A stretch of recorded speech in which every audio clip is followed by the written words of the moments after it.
Hello, I'm Charles Perallo, and I'm here with libertarian.com. Today I have an interested and special guest, Hassan Piker from the Young Turks. And as you guys probably know, I interviewed Jank Younger a couple of weeks ago where we had some agreements and disagreements. But Hassan recently did a video kind of dismissing libertarianism, libertarianism debunked. So I'm going to just start off by asking Hassan the biggest question. What do you like about libertarians? Because that video did go pretty viral. But where do you agree with us? Well, I don't know what you and Jenk talked about, but I agree with a bunch of libertarian ideas, especially when it comes to the money's corrosive influence in policy and the way legislation happens. That's one of our main agreements with the libertarian agenda. Okay, I get that, and I think that's a pretty basic one. Also, is it safe to assume that you're kind of with Jank when it comes to foreign policy, social policy? I'm going to guess you're. Oh, absolutely, absolutely. Well, I mentioned in my piece as well. Of course, I also agree with most of the progressive social policies that libertarians have, and also on foreign policy, especially in the case of the U.S. not attacking any other countries unless attacked first, unless opposed first. Okay, so I look at that and I say, why'd you title the video "The Case Against Libertarians"? Because it sounds like the issue is not so much libertarianism, it's the case against capitalism. Because I think in philosophy on the social issues and the foreign policy issues, we agree, but it's capitalism versus maybe not so capitalism. What are your thoughts on that?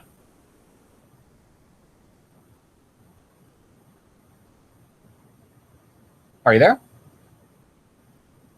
Sam? Are you there? Yeah, sorry, I couldn't hear you. Broke up there. Yeah. I didn't get that. Oh, sorry about that. So it seems like from your video, we'll have to edit this out a little bit. It seems like from your video, it seems like you agree with us on the social and foreign policy issues, but economics is the problem. Maybe your video should have been capitalism debunked, because that seems like the big disagreement there. I mean, wouldn't you say some agreement on that? Well, I'm not even against capitalism either. I think that it's more about moderation. I think there should be a utilitarian mentality where capitalism is that way with some aspects of democratic socialism, but as far as welfare, complete government control and regulation over the economy. Well, I look at it and I say that when it comes to welfare, I don't really view that as such an anti-libertarian position. I mean, Gary Johnson, for example, talked about supporting perhaps a basic income if the numbers made sense. Milton Friedman, who's perhaps the most influential libertarian ever, he said, he introduced the idea of a basic income tax.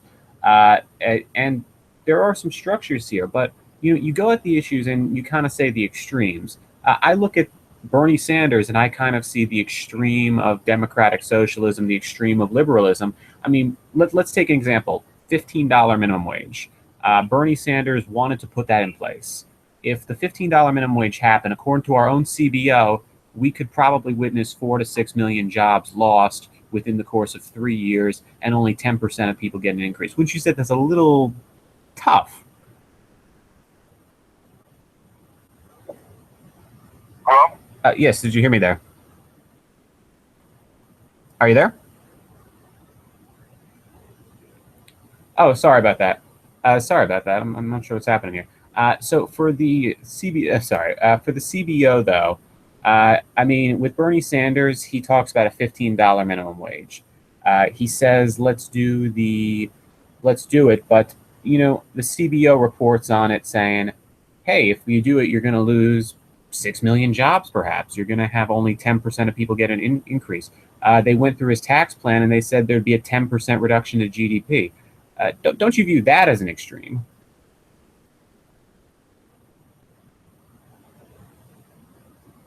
Are you there?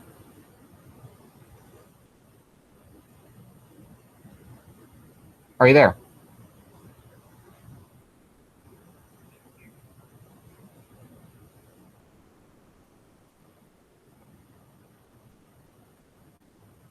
Hassan,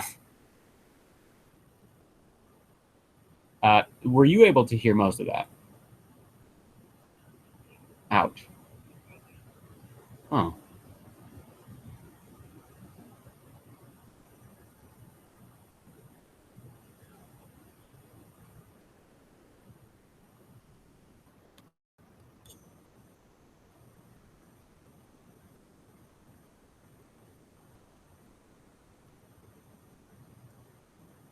that's odd.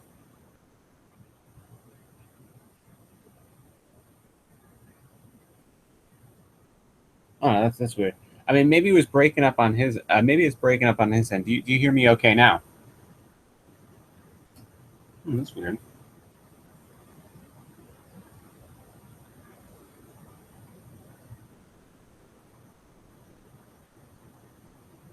No, no, that's fine. All right.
What's up?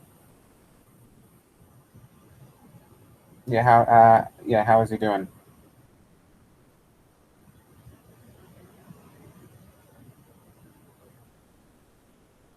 Yeah, how you doing? Oh, what happened? Building. Where are you based at, by the way?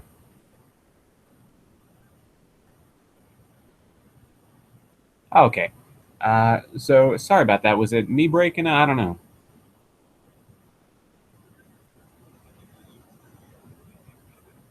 Hmm. Okay. Yeah, we'll just. Yeah, that's why computers have edited. Okay. So next question I wanted to go on. Just simple one to that. For Bernie Sanders, I mean, you kind of talk about some extremes with capitalism. I sort of look at Bernie Sanders and say, this is a guy who he might be on his own extremes because, I mean, a $15 minimum wage, I really look at and I say, the CBO did a they did a number crunch and they said millions of jobs probably would get lost. They looked at it and said GDP would go down. And they also determined that most people in poor or low income demographics would not really benefit there. So, I mean, what response would you have on that? And do you think Bernie sometimes did get a little out of his hand? No, not really. And one of the reasons I feel that way, and by the way, you can you're making the argument that I was actually going to present for you as well, which is I understand that in that libertarian piece, I was talking about this ideology almost to a certain extreme. And in my defense, I feel that way because it's one, hard to break down and compartmentalize exactly what aspect of libertarianism we're talking about because I personally feel that libertarianism doesn't have a very well defined, like, this is what it means to be a libertarian mentality. There's anarcho-capitalism, there's minarchism, there's classical liberals, and don't. I personally haven't seen one clear-cut definition. And then when we look at libertarian politicians, it's very similar to Bernie Sanders in a way where we can point the finger and say, well, the libertarianism that I was essentially creating an argument against is extreme, whereas that would kind of be like pointing the finger at Bernie Sanders and saying that he's a full-blown socialist or a communist. So I completely get where you're coming from, but in my defense of that, I don't necessarily know exactly what to look at as far as libertarianism, like what defines libertarianism, which I would love to hear your perspective on. But I feel like, as it is the case with most of my libertarian friends, including the one I mentioned previously before we cut out that used to work at Reason Foundation, it's usually there's certain aspects of an ideology, but it's never like well defined policies. Aside from a couple different things I mentioned. Okay, I definitely get what you're saying. I actually do agree with you there. I could say that it is not that well defined. When I view libertarianism, I don't really count anarcho-capitalism or minarchism in the spectrum of libertarianism, mainly because anarchy is just its own thing. I mean, you cannot have a an ideology where people say government should not exist, and then an ideology where people say government can exist and call it the same ideology. So anarcho-capitalism, I call that anarchy. I think that it's more for some libertarians just kind of a way to one up people, like, oh, I'm so extreme, I'm an anarchist libertarian. I think it's kind of ridiculous. I view libertarianism, and I think most people actually do view libertarianism more with the Gary Johnson libertarian, where I would say Gary Johnson, in talking about extremes, Gary Johnson currently is proposing, let's say, a 30% cut to the federal government through eliminating certain departments he finds inefficient. I believe a 35% cut to defense spending. If you look at the Bernie Sanders people, Bernie actually called for a 45% increase to the federal government through his spending, and that I would call that the more extreme example here. What would you say to that? Not really, because I feel like, well, no, it's okay. So I think one of the things that I would definitely agree with libertarians is that the government currently is the way it's set up is inefficient, right? And it's sometimes even morally corrupt, morally bankrupt even. I'd go so far as to say that. Now, the problem is the solution that we present are completely different. Like Bernie Sanders calling for more government spending doesn't necessarily mean that there's going to be more corruption. We just inherently believe that there are certain problems that we need to fix 100%. I can't mention that. I can't stress that enough. But the answer isn't cutting down the federal government, downsizing the federal government. Well, I think going into this, I feel like, I mean, like private corporations, even when you look at something as simple as private prisons, for example, you see that the ruthless efficiency that private corporations adopt might not necessarily help out in the long run from a utilitarian standpoint. That's the way I feel about it.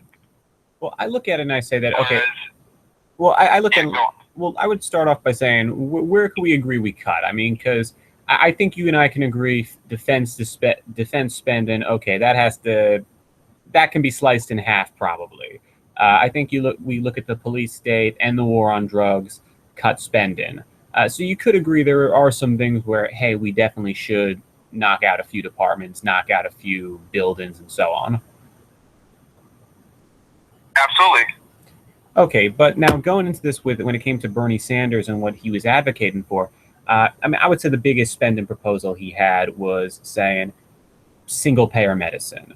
Now, I look at single-payer and he kind of runs around saying America is the only country in the world that can't provide that cannot provide healthcare to its people, which has some accuracies to it. But I also want to point out now when it comes to libertarians wanting to take down certain departments and certain regulations, I look at it and I say America is also the only country in the world where you can't import drugs or medical equipment from other countries and bring it here.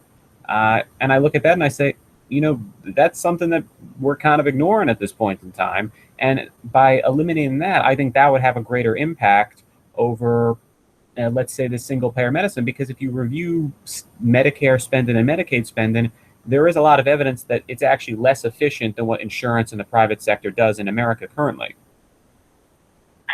Well, you're going to probably hate me for saying this, but I come from a country where there is, their capitalism and socialism work hand in hand, originally from Turkey, where there is single-payer, well, it's not single-payer healthcare, but there is national healthcare provided by the government. But then on top of that, there are private hospitals where you can use private insurance if you'd want to. And I've taken advantage of both. But now, the reason why I said you're probably going to hate me for saying this is because, of course, it's very difficult to compete with the government, right? Because the government's taking taxpayer dollars out of your pocket to provide this service, and as a corporation, it would be almost impossible to compete with the government, but that's not necessarily the case. If you're providing different services or better services than the government itself, the two can work hand in hand, side by side. Well, I mean, I look at it and I say, I don't think they can. I mean, there's not that much evidence of it. And if you look at these other countries, I would say that when it comes to the cost of healthcare and when it comes to the efficiency, while the cost America certainly has some problems with, efficiency, we still win. 60% of new drugs and new technologies come from America. The fastest wait times come in America. The most access to new surgeries are in America. And also America, compared to Europe, has a much higher cancer survival rate, a much higher heart attack survival rate, and a much higher emergency survival rate. Where it seems America falls flat is just that the government, unlike other nations, here, I think the root of the problem is we're the only country where we can't go a few miles north with Canada and import drugs like every other country can. We talk about that guy who increased the pill to $750 a pop, but you know, we don't point out how we were paying $12 for that pill previously. The rest of the world was paying $1.99 for it because in most countries have absolutely no blocks on drugs that meet certain criteria. So there were companies in Africa producing that drug. There was one company in China producing it. There was one company in Europe. America is the only country that blocks those people out, even if they have the exact same quality product. So wouldn't you say that's the bigger issue to focus on? Okay, so well, first of all, here's the interesting, conundrum with what you're presenting, because obviously this blocking is coming from the government, but who is influencing the government to make these intellectual property, to pass these rules and regulations as far as access to the same generic brand medication from other international markets? Why would the American government put forward such a regulation? They're bribed, and they always will be bribed. That's the big attitude. I mean, but that's what I'm saying. But who's bribing them? It's corporations, right? It's companies that have a financial interest in ensuring that they can keep their drug prices to at a certain level. Now, and then you also talk about innovation. Well, it's a weird double-edged sword here, because one can also make the argument that there is a lot of innovation in America, especially in the field of medicine, possibly because these drug manufacturers have enough money to invest in medication research due to the fact that they can justify such high costs, due to the fact that they can sell at such high margins. So now, it's a weird double-edged sword, and then in that sense, then government regulation helps them, does it not? Now, I don't agree with that. I agree with you as far as opening up medication to international markets and having American corporations or pharmaceutical corporations fight it out with much lower medicine. But at the same time, aside from that, I still think that there is a need for national health care to protect those who can't protect themselves, to help those who are helpless. Well, I look at it and I say that, I mean, when it comes to the actual, the healthcare market, I feel like what we have a point here on is that with capital, I mean, here's the thing. I don't think you're in favor of eliminating private companies and eliminating profit, unlike some Bernie supporters who, they definitely went that route. No, absolutely not. But, like I said, I believe in moderate capitalism, just like I believe in moderate socialism, like democratic socialism. There's a middle ground here. But my opinion. But my case is this: I don't think that the government and business can actually live hand by hand. I don't think that it's possible. And I mean, we talk about eliminating. Well, that's why you're a libertarian. That's why I'm a libertarian. But here's the thing: we talk about it, and there, I don't think, is any solution to not have businesses get into the pockets of the government. I don't think there's any option at all, really, because, I mean, we talk about the regulation and we talk about getting rid of PACs and new laws on this. A lot of these things, I would argue, first off, hurt the First Amendment. They hurt the freedom of speech rights. But I mean, for example, with our social media audience, we're at about 130,000 followers right now. Hopefully going to hit 250,000 soon.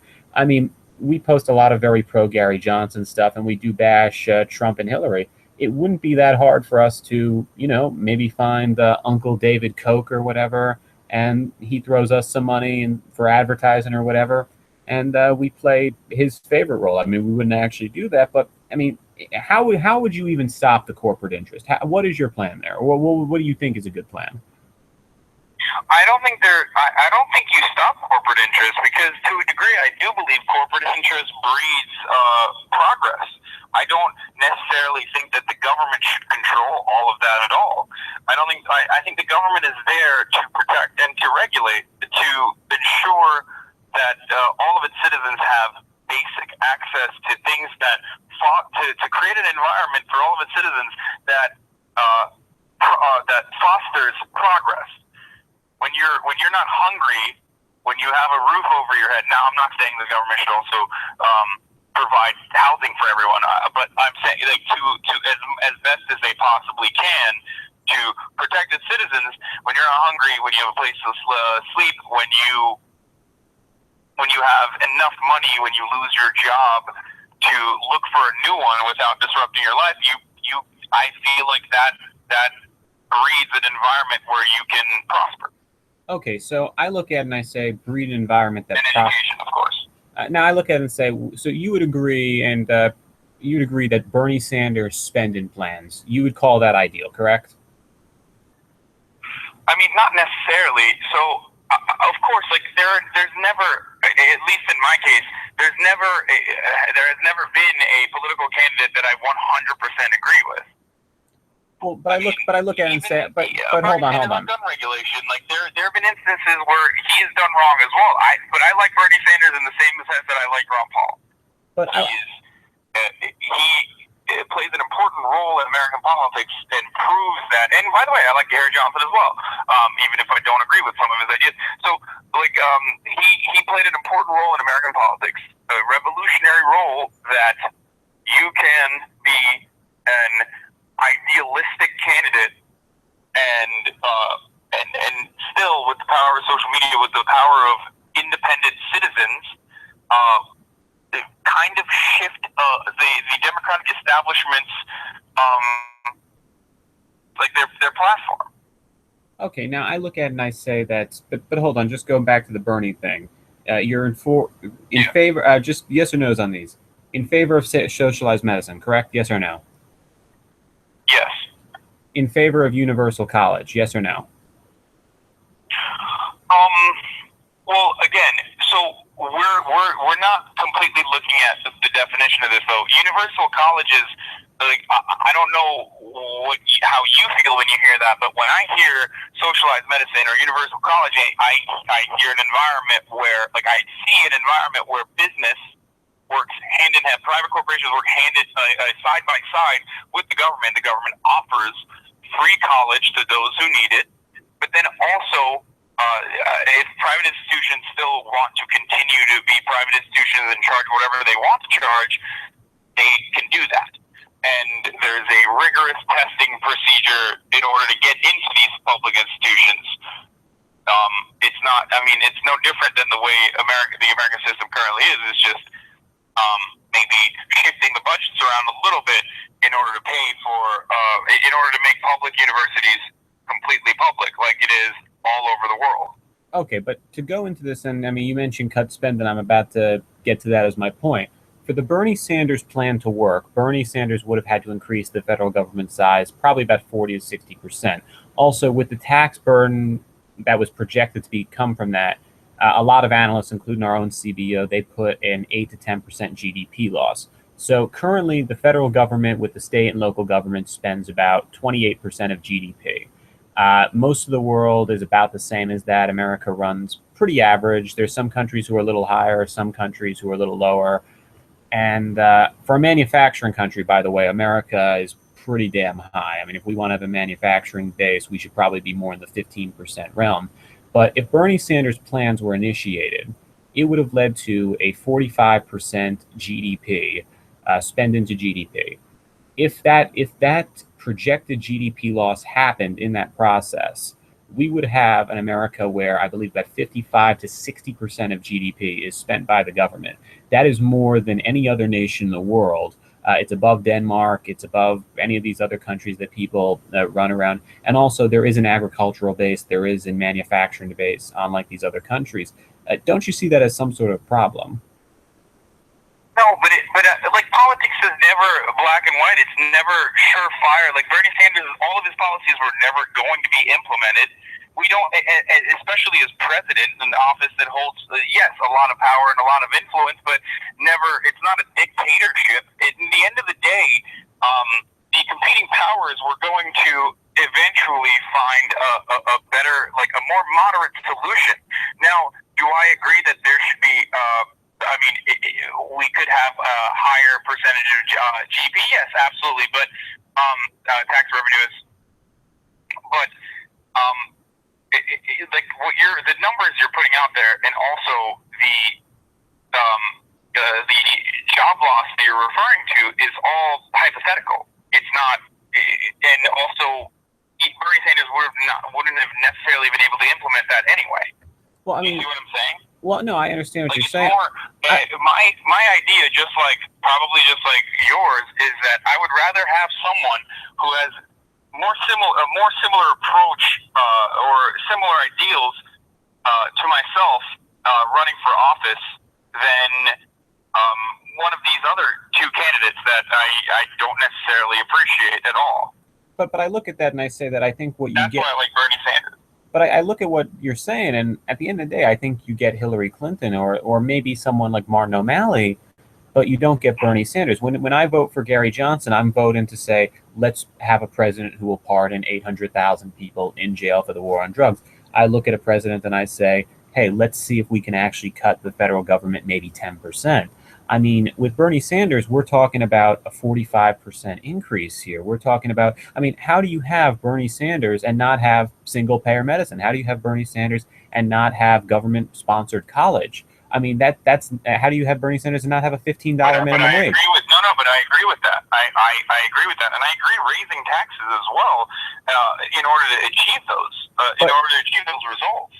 But no, what happened? But that is the plan. Look, so you would favor a 60% GDP. When we're thinking about a libertarian argument, we think about the investment that when let's say the wealthy, or when let's say that corporations get tax breaks. How do we justify that? By saying that they're going to put back more money into jobs and also into growing. It's an investment, and overall it's going to help the economy. It's the same concept. Education is incredibly important. If more people are being educated now because they can actually afford to go to college, then there's no way to accurately predict the impact that is going to have on the economy in the long run. Well, I look at that and I say, when it comes to the college argument, because I'd just like to touch on that first. When it comes to college, about 30 to 40% of people are going for degrees which really don't show to have much market value. I mean, we're talking a lot of liberal arts, a lot of sociology, things where there are not a ton of careers in, and things where people, quite frankly, I think are just getting stagnated from skills. Now, I mean, subsidizing these people to go to school, first off, a lot of these people, I think you could agree that if you were to offer free college, there are a lot of people just due to their financial situations or their backgrounds who wouldn't go regardless. And that's who they are. But I think if you were to offer more, I disagree, because my grandfather grew up in a village in Turkey. Okay, his father died when he was 3 years old. He came to America. He became a millionaire. He owns a bunch of real estate in the unfortunate state of New Jersey. But you know how he did that? It's because he took advantage of public education. And he's not alone in this. I know hundreds of people, especially in Turkey, that never would have been able to get a college education if it wasn't completely free. Now, just like there are people that are going to go for a sociology degree, there will be people that are going for engineering degrees or even pursuing higher education and becoming doctors and lawyers. These are all hypothetical scenarios that we're playing around with. It's just that it's a matter of perspective. I'm looking at it in a positive way, whereas you're looking at the negatives. Well, but I'm not really looking at improving the economy through educating the populace even more, so that they don't make they make less foolish decisions even when they're electing representatives. Do you see what I mean? Well, no, I see what you mean. mean. Donald Trump would have been able to be. Do you think anyone like Donald Trump would ever get to the position of power that he's currently in a country that was better educated? Well, I view Donald Trump. I think that the less education, the better for Donald Trump in terms of how his brand works. Exactly. But in order to ensure that America continues to prosper, but then also continues to be a safe place for all of the citizens, we need to educate our population. But hold on. We can, in order to make sure that there's never another candidate like Donald Trump ever again. But currently, with the way things are going, it seems to me like we're going to see more and more Donald Trumps. We thought Sarah Palin was bad. Well, we got, and look at America now. Well, we got in store for something else. But going into this with first off, I view my views not as. You have like 2 to 3 minutes left. Oh, 2 to 3 minutes left. Okay, so I'll finish at my final point. So I look and say that I go for negatives. I go for the pragmatist view. I don't go for the negative view. So when it comes to college and when it comes to this idea there, I look at it and I simply say, for your grandfather, there was a market opportunity for him. I think he took it. I think that's in a situation just subsidizing something and just overdoing it, hammering it down time after time. I don't think that's going to create much progress. But hey, we have a limited time here, so I'm just going to ask final thoughts. Um, so final thing, the elections 2016. You a Jill man, a Hillary man, where you stand? No, okay. I am a reluctant Hillary man, and the reason I mentioned this before, the reason why I believed in Bernie Sanders is because I think that the Democratic Party currently stands to be a little bit more progressive, especially on things that you and I even agree on, and those were really important points that Bernie Sanders tried to push, and even got someone who is synonymous with corporate influence, like Hillary Clinton, to go on Jimmy Kimmel, for example, and bash Citizens United, even though she takes more advantage of that than even Donald Trump. Okay. At the current state of the race. Okay, so with that, Hassan, I believe in pushing the Democrat. I believe in staying in the Democratic Party instead of promoting a third party and pushing the Democratic platform for a little bit more to the left, and with more progressive ideas than building out a third party and possibly losing a massive chunk of the voter base and allowing someone like Donald Trump to possibly become president. Okay, so I think that poses a way bigger threat to America than anything else. I could make some disagreements there. I always say that it's whoever was the last one to post on Twitter is the one I dislike the most at this moment. But for that, I like that. Yeah, I think that's a good attitude to have. But for that, I wish you a good day and hope you have a fun time. All right. Nice speaking with you. Thank you. Thank you. Thank you both.